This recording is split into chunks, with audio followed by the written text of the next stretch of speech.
Di sini saya akan menjelaskan beberapa tentang pelimpahan perkara. Pertama, kita akan masuki pelimpahan perkara. Umumnya ditempuh guna untuk membawa suatu perkara menuju ke jalur hukum yang dimana mempunyai tingkatan yang lebih jauh.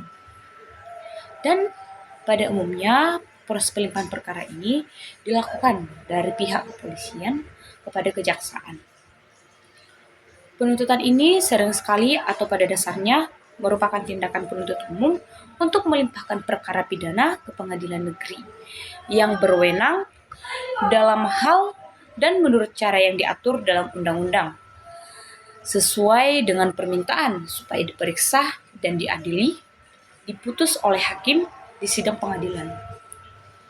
Secara spesifik, proses pelimpahan perkara itu disebut sebagai pelimpahan dari penyidik kepada penuntut umum. Dan proses pelimpahan perkara ini telah diatur pada pasal 110 Kitab Undang-Undang Hukum Acara Pidana atau disebut dengan KUHP. Berikut ini kita akan membahas tentang prosesnya. Dalam hal penyidik telah diselesaikan melakukan penyidikan wajib segera menyerahkan berkas perkara itu kepada penuntut umum. Dalam hal penuntut umum berpendapat bahwa hasil penyidik tersebut ternyata masih berkurang lengkap, penuntut umum segera mengembalikan ikatan berkas perkara itu kepada penyidik disertai dengan petunjuk untuk dilengkapi dalam hal penuntut umum mengenai ataupun mengembalikan hasil penyidikan untuk dilengkapi. Penyidik wajib segera melakukan penyidikan tambahan sesuai dengan petunjuk dari penuntut umum. Penyidik dilakukan telah selesai atau dianggap telah selesai apabila dalam waktu 14 hari penuntut umum tidak mengembalikan hasil penyidikan atau apabila sebelum batas waktu tersebut berakhir telah ada pemberitahuan tentang hal itu dari penuntut umum kepada penyidik. 4 rangkaian tersebut merupakan proses yang harus dilakukan penyidik sebelum memberikan berkasnya kepada penuntut umum. Guna melanjutkan proses persidangan, kejaksaan harus menempuh beberapa proses lagi. Menerima berkas perkara pidana lengkap dengan surat dakwaannya dan surat-surat, yang dimana surat-surat ini berhubungan dengan perkara-perkara tersebut terhadap perkara yang ditakwa maupun yang ditangani, dan di masa yang tahanan telah berakhir, petugas segera melaporkan kepada ketua pengadilan. Proses perkara yang dimaksud di atas dapat meliputi berupa barang-barang bukti yang akan diajukan oleh jaksa penuntut umum, baik yang sudah dilampirkan dalam bentuk perkara maupun yang kemudian diajukan ke dalam persidangan. Barang-barang tersebut dapat dirujukan dalam beberapa barang-barang bukti. Pemeriksaan perkara pidana dengan cara bahwa selalu didahului pelimpahan berkas dan surat dakwaan penuntut umum.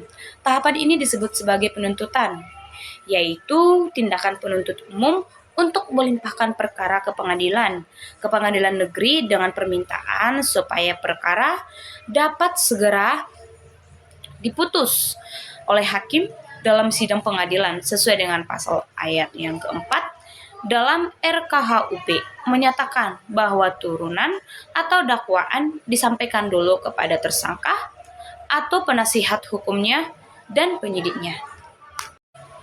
Sejak pengadilan negeri menerima pelimpahan perkara secara simulatif status subjek hukum yang pada proses penyidikan, pratuntutan, dan penuntutan disebut sebagai tersangka kini berubah menjadi terdakwa. Yang dimana memiliki perbedaan dari segi terminologis. Tersangka yang sering kita sebut merupakan atau adalah seseorang yang karena bukti permulaan yang cukup kuat atau cukup keras yang diduga telah melakukan tindak pidana, sedangkan terdakwa itu merupakan atau sering kita dengar dalam dunia hukum merupakan seseorang yang dituntut, diperiksa, dan diadili dalam sidang secara praktis. Kedua istilah tersebut merujuk pada tahapan-tahapan yang telah dilalui oleh suatu perkara dalam perkara pidana.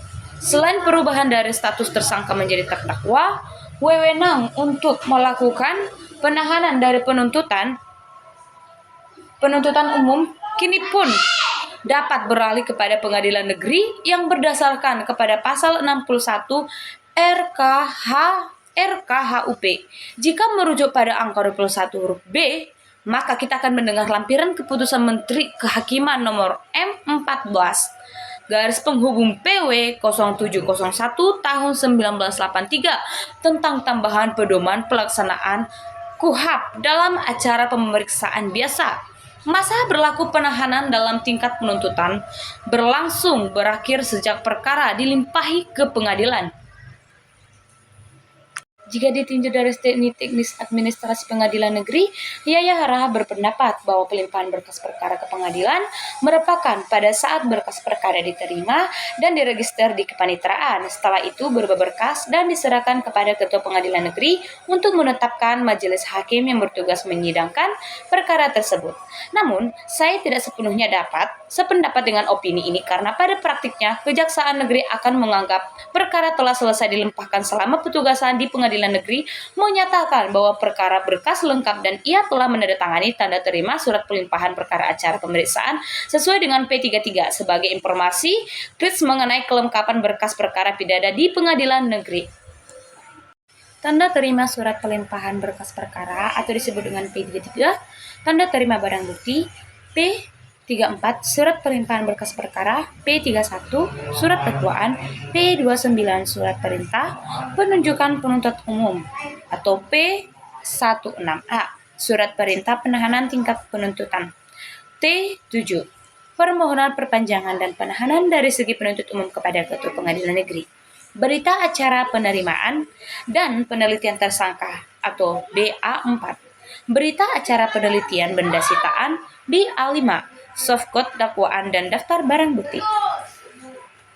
Berkas perkara, surat perintah penahanan, surat perintah penahanan penyidik perpanjangan penahanan oleh penuntut umum, penyidik perpanjangan Ketua Pengadilan Negeri, penyidik perpanjangan Ketua Pengadilan Negeri, penetapan persetujuan maupun izin penyitaan penetapan persetujuan atau sering disebut dengan izin penggeledahan laporan, hasil asesmen terpadu merupakan untuk perkara yang didakwa dengan pasal 103 dan 127 Undang-Undang Nomor 35 Tahun 2009.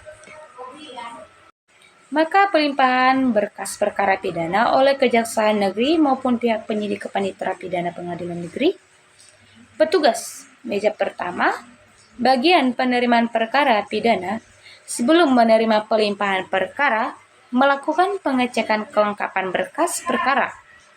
Yang mana berkas perkara itu yaitu berkas perkara lengkap dengan surat dakwaan, surat-surat dan barang bukti yang berhubungan dengan perkara tersebut. Bila atas perkara-perkara tersebut terdapat kekurangan, petugas menerima berkas perkara, memerintahkan untuk kepada panitera muda pidana dan selanjutnya meminta kepada pihak Kejaksaan Negeri untuk melengkapinya. Dan bila mana dari hasil pemeriksaan bagian penerimaan perkara pidana bisanya ternyata berkas telah lengkap, maka perkara pidana segera didaftarkan maupun dicatat dalam register induk perkara pidana dan diberi nomor perkara untuk perkara pidana dengan acara singkat perkaranya, baru didaftar ataupun dicatat setelah majelis hakim